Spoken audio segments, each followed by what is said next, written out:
Okay. My name is Bruce Mills. I'm a associate pastor at Ebenezer Missionary Baptist Church at I-240 in Lamar. My name is Eddie Walsh Jr. Uh, I am retired from FedEx and I work at the South Memphis Farmers Market. My name is Hershey Burnett. I'm Executive Director, Warrior Center, Memphis. Salahuddin Muhammad El, board member with Orange Mound Developer Corporation, Landmark Farmers Market, Juice Orange Mound, and a lifelong pride in the military graduate of Melrose class of 72, baby. Well, I was asked to moderate this gathering that we're having here. As you all know, that we are having some severe challenges here in our city. A lot of which are, I believe, are a result of a lack of parenting, a lack of standards. I'm going to ask you this first question, and it's an interesting one. What does it mean to be a man? Oh, And we can start y'all with have you. to forgive me. I get carried away. What it means to be a man. Me personally, I mean, you make sure you take care of yourself, your family. You must be, I personally think, you must be someone who's involved in the church because that's like being the head of the family. And make sure that everyone around you is taken care of. So, All those are good. I'd like to add, where I just start from, first of all, being the example that you want to see, you have to get out there and get involved. Next, definitely, first actually, is going to be the church because I tell people all the time, without God, I'm nothing. I don't get anything right. Being the head of your household and helping to lead the community is going to be vital. so. Man, mind, conscious, awareness, accountability, responsibility. It don't come easy. If the life training that you're going through up until that point, then if you don't have good examples on both sides, When you say both sides, what actually do you mean by male and both sides? female, Okay. Okay. nurturing comes from the womb of a woman. And when we fail to recognize that and be honored to that, because the council itself is governed by woman, although we take it and want to put it somewhere else, but that's another conversation. No, I mean, and we're having a conversation. I will tell you this, that, and this is in my own opinion, everything that we said is true, but the characteristics of a man is one that understands what the truth is willing to stand by the truth, is willing to be an example, not only to his immediate family, but to his community. Because it's our goings and comings that really establish who we are. How many times have we run into situations where you'll have someone that says, well, yeah, I knew your daddy, he was a good man and wasn't a part of the family. And so when we talk about being a man, we're really talking about someone that it stands apart from not being one, and one that, I agree, being the head of the household. But we all here understands being the head of the household doesn't necessarily mean that you run in the house. Well, all right. So, being someone I was in the military, was FedEx. I was gone from Memphis for 20 years. One of the things I say about, and when people ask me different questions about where I've lived, Memphis is no different. When I lived in Rhode Island, you had the same type of problems. Everybody wanted to stay in their little pigeonhole. They did not want to venture out. When I lived in Huntsville, when I lived in Germany, some of the same things. Part of our problem is being someone who was raised in South Memphis, I purposely moved when I came back. I found a house and I purposely moved back into that neighborhood. But That's a solution. well, but part of the problem is, and it's not trying to be funny, but being 57, my parents, my mother moved from Orange Mound. My dad grew up in North Memphis. We moved into South Memphis. A lot of the people in that neighborhood, when they came over into South Memphis after they left there, and instead of them staying there, they figured, hey, I've gotten this better job. Let me go out east. Let me go to where everybody. So the mindset of their kids are, I don't want to be over there, right? In our community. So we are part of the problem. Like you were talking about with the Lexus. Mhm. So I have a 23-year-old son. Until he was 8 years old, he did not have a Game Boy. Okay? He didn't get a phone until he started going to court. All his friends had them. But the thing was, his mother and I were like, he does not need it. Now, at the age of 23, he works, he goes to school, he drives a little Honda Fit. His grandfather, before he passed away, he would have given him a Cadillac if he wanted to. But his mother and I were like, no, he does not need that. Mm-hmm. So part of the issue is when we talk about some of the stuff that's going on, part of it is our fault because we wanted our kids to have more than what we had. Exactly. So we gave them everything we didn't have. My parents tried to give me everything that they didn't have. And when you do that, some of the kids, they take it, they can come from the best households in the world. But because their friends that they hang around with are somewhat scrupulous, or they have some issues. Those are the folks that I want to be just like them. I hear what you're saying, but I'm when you say mindset, solution driven, and that's my tilting ground right there. If it's not solution driven towards our 10th, 11th, 12th grader, these schools, and our early childhood children, I can't go and just have conversation cavalierly about what haven't happened when there's opportunity to make things happen. I agree, but we sit up, like you were talking about the preachers, okay? I wasn't talking about, I just made mention. No, I'm just saying, but what my point is, But where they at? but too many of us think that because we grew up in the church, too many of us think that the church now is going to do some of the same thing. When we were growing up, the church was about actually teaching. A lot of the churches now is all about money. You said you're 57, I'm 56. I'm from a little bit different side of where you all may have come from, I suppose. I came from the environment that, didn't have the guidance. So this is nothing new. What has happened is, let me finish, sir. What has happened is that throughout the generations, it's just worsened. So what has to happen is, what I was saying is, be the change that you want to see is, that's what has to happen. Somebody's got to step up.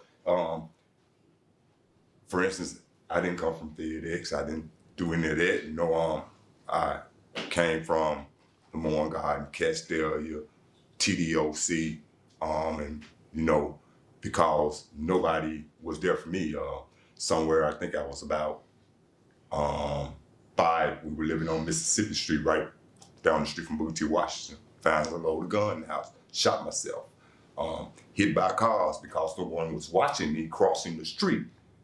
All types of things. What was that then? It was a lack of guidance. It was a lack of people being there, pouring into my life. So this is nothing new. What's happened is it's just worsened, and the generations that came along have paid even less attention to the children. And, you got kids trying to raise themselves, basically, turning to gangs. I mean, people look for love and acceptance wherever they can find it. An individual's role, as I go out, everyone who I interact with, everyone who I come in contact with, I would desire them to be a better person for themselves, their family, and society. Right. because of having come in contact with me. Well, I mean, right. that would be what I would but, want. but that's what we're hearing. I'm 72, probably older than anyone sitting at this table. And I remember, I remember not having anything. I grew up without a father. The example, my mother showed me what a woman wants in a man, but she didn't show me how to be a man. She showed me the end result. This is what a woman wants. She didn't show me how to get it. I had to learn it myself. And I had to learn it the hard way. You said something earlier in the conversation. You said something about, and I can remember when black neighborhoods were strong. It's because we lived in black neighborhoods. But then something happened back in the 60s. We were able to go to college. And once we got out of college, and this I'm telling you a true story. When I graduated from Central State University in Wilberforce, Ohio, I had 10 job offers. 10 job offers. I only interviewed for 3. So I went to work for the world's largest CPA firm. My point is this, is that when I graduated from college, I didn't go back to my neighborhood where I grew up. I was tricked into believing that there was a better life across the street, as opposed to going back where I grew up, where we just didn't have nothing. I believe a lot of us have been miseducated in some form or another, but also this is what I would like to say. You said you had a mother who showed you what the end result should look like. Mm-hmm. Some didn't have that. I'll take myself. Mm-hmm. And that's what I'm looking at a lot more of these days, even more so. Mm-hmm. No one actually being there in order to guide or mentor. And it's like, I'm gonna use the illustration if you don't mind. Don't go ahead. I have a young man who recently graduated our program. He's 22 years old. This kid has slept in mortuaries and everything else. And he just graduated our program. He came to the program, and guess who followed him to the program? His mother. Is in our women's program. He didn't have anybody to teach him. I can really relate to that because I came from that type of environment. And I'm saying that not everyone, came from, what am I saying? Had the same opportunity. Exactly. So let me put it that way. Now, so what do we do now? We got a problem going on. We can talk about how we got there or whatever, or we can figure out how do we address the problem. Okay. So let me put this on tape, just because I've been thinking about this problem for quite a number of years. One of our biggest problems that we have that really destroys the black family and destroys all kinds of families. I call it the new slavery. The new slavery. The new slavery is the $7.50 job, an hour job, or the $10 an hour job. Because you can't have one. You gotta have more than one job. Now, if your parents got more than one job, who's at home taking care of the child? Mm-hmm. Now, the child gonna get raised, whether you raise them or the streets, or the street raise, whatever. The biggest trick that I've seen on young people coming up is the rap videos. Fake lifestyles. I can relate to that. What they see on TV is a young man that they call spitting, just talking, that's in these big Mercedes, got these diamonds, got these women hanging all around them, and all they think is that if I replicate that, I can have that. But they don't understand that that's not really the lifestyle he's living. So, and what do you do? But what they do now, you still got this new slavery, right? Because you got this child sitting in front of this TV. That's the babysitter, sitting in front of the TV while the parents are trying to make a living. Not all of them are doing it, but some that are, they got to have more than one job now. And somebody's raising this child. So this child is staying in the house looking at this rap video, and he sees that if I do this, I can have what my mama or my daddy is struggling to get me, which is a trick. Because the rap video, the people that own the rap video, they don't own them cars and that jewelry. Now, when the twins, are they boys or girls? Girls. So if they were little boys, the lady that you are married to, right? Would she want you to discipline her children? Right? So you married her, you're trying to discipline her children. She says no. Even though you're trying to teach them things that you already know. So you run into that a lot of times. They don't people and men do the same thing. They don't want you to discipline their children, even if it's a blended family. So you run into the problem of you're trying to be helpful. And men do the same thing. They don't want you to discipline if they have a daughter. I don't want you to discipline my child. You know what I find myself doing is trying to be the example of, and I'm pretty sure that one day these two young ladies will bring a gentleman home or a young man home. So I try to be the example of and set the standard of what the expectation would be. You know, that's all I can do. Right. I can model that, you know, and you know, show them. See, and I was telling my mentor that, well, I didn't ever have anybody to be an example of a dad, to show me what a dad was supposed to do. Mm-hmm. So I'm operating off of everything that I know that a dad is not supposed to do. Right. You know what I'm saying? Because I never had that example. So basically, I'm just doing the opposite of everything that I experienced, and being there, filling in the gap. I'm sitting them down, talking to them, you know, just showing them what a real man looks like. And that's what I'm talking about. Even with the youth in our community, why are they looking up to everybody on the corner? But who else do they have to look up to? My point is this. If you were to go, I have some kids that live next door to me. Little boy and three girls. I tried my best when I first moved over there. If, you know, I give them $5, go get something to eat, right? But their mother has a problem. Even though she has a gentleman in her house every other night. So that's what the little girls are saying. But when you are in the community and you try to do stuff like that, a lot of times you're rejected because they don't want your help. You know, you familiar with the corner of Southern Highland right there? Mm-hmm. The University Market, the Circle K and all that. Mm-hmm. Okay, so I live right over on Greer by the golf course, and I work right there on Sims, right across the railroad track. Mm-hmm. This is the effect that when you are doing things differently, that happens. All the guys around there, young kids and everything else, never had a problem. One of them, you know, I understand they're talking when they said, "Unc," that's really them trying to show me respect in their own way. Right. Watch this. When I come around, they'll stop doing certain things. Why? They go, "Unc." Right. He ain't with that. See, I ain't the 56-year-old guy that come and stand on the corner with them and do that. Just the other day, I rolled up to the Circle K right there on the corner, and I see a guy walking up on another guy with a stick. "Oh, don't do that, man. Let me ask him to leave." All right, man.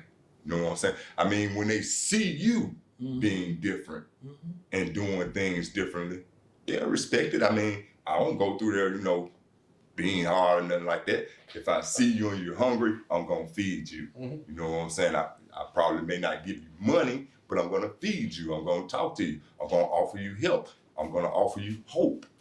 That's what I'm saying. We can see the problems, but if we're not offering solutions, right? But the solution has to start. You're saying that they're at this age, right? What I'm talking about is, like I said, when my friends, all my son's friends were 4 years old, so they saw me. Okay, so a lot of them now they call me. You know, they like, "Hey, that's my other dad." But the thing is, if you really need to start with them when they're 4 or 5 years old. Okay, but so what do you do to help them Okay, let's get to it from here. How do I help the children in the community? I wish I could. I wish I had the biggest house so I could bring them all in. But since I can't, I need to get to mom and dad. I need to that's my change point. the way That's what I'm saying. mom and dad That's live. what I'm saying. But when you try to do stuff like that, if they are not receptive, You ain't gonna get everybody. well, no, I'm not saying you're getting everybody. But what I'm saying is, if I try, I have 3 or 4 people. You have 3 or 4 people, right? You're saying where do we start? We need to start at when they're young, right? So that way you don't have to worry about seeing them on the corner. Some of them are gonna fall through the cracks. If I want to change that child's life, I have to change the number one teachers in his life, and that's going to be the parents. It ain't the police job to raise the children. It ain't. The teachers play a great part in it. It ain't their job. All the real teaching and the real leadership for the child has got to start at home. So when I'm seeing parents addicted or who are in need of recovery for whatever, then this is my way of helping the child. See, if I can help heal dad and bring dad into recovery or mom into recovery, start to get them to live a functional lifestyle, then the baby's life automatically has to be better. But that's what I'm saying. If they are not receptive to what you're trying to do, But you gotta offer the no, opportunity. I didn't say you wouldn't offer. I'm saying, but you have a lot of people who are not receptive to it.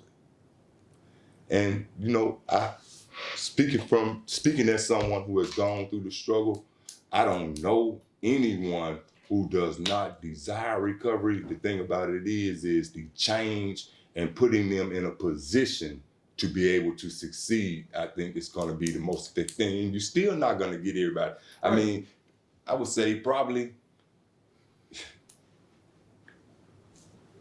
everything done appropriately, you may win 40%. But isn't that better than nothing at all? And they may not get it the first time. Well, Okay. gentlemen, I want to thank each and every one of you guys for coming and participating. Mr. Muhammad, Mr. Burnett, Mr. Mills, Pastor, Mr. Eddie Walsh Jr. It is Airways Station's intention for doing this for our Faith in Blue weekend to have you guys to come out and talk. And as our moderator was saying, it was about us kind of going from where we were to where we're trying to get to. And for that reason, that's why we had the questions we had. That's why we all had. Think we got to number 2. I think we did get to number 2. And that is perfectly fine because we did not think that this one conversation would be enough time to get it all in. But the point was to start the conversation. This was an introduction. Yeah. So the next one, we want you guys to come back. We'll have some different guys to come and speak with you. And hopefully you'll bring all the energy that you brought tonight, all the positive thinking, and as you said, the solutions to the problem. So by the end of this, we can have some stuff in writing that we can go and move forward to make happen. On the tape. So thank you guys for coming tonight. Thank you for moderating. And we'll see you guys on the next time, okay? Thank you.